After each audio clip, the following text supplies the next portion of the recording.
আসসালামু আলাইকুম, কেমন আছেন সবাই? আশা করি সবাই অনেক ভালো আছেন। এগুলো হচ্ছে আমাদের গাছের ফ্রেশ নারকেল। এই নারকেলে একটু রস কম, তবে অনেক ভালো। এই নারকেল দিয়ে বানাবো বরফি।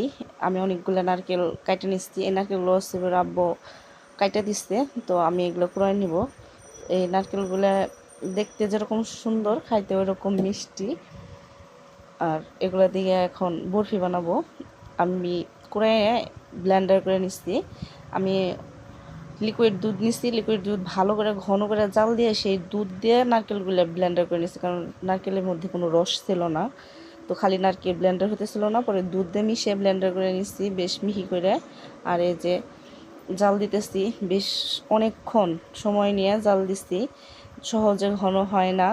তো আমি এবার সেই মুড়ি ব্লেন্ডার করে নিচ্ছি, কারণ বরফি বানিয়ে মুড়ির মধ্যে রাখবো।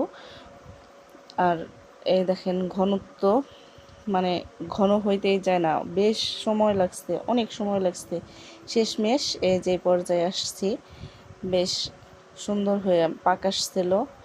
আর পাক আনানো অনেক কষ্টকর।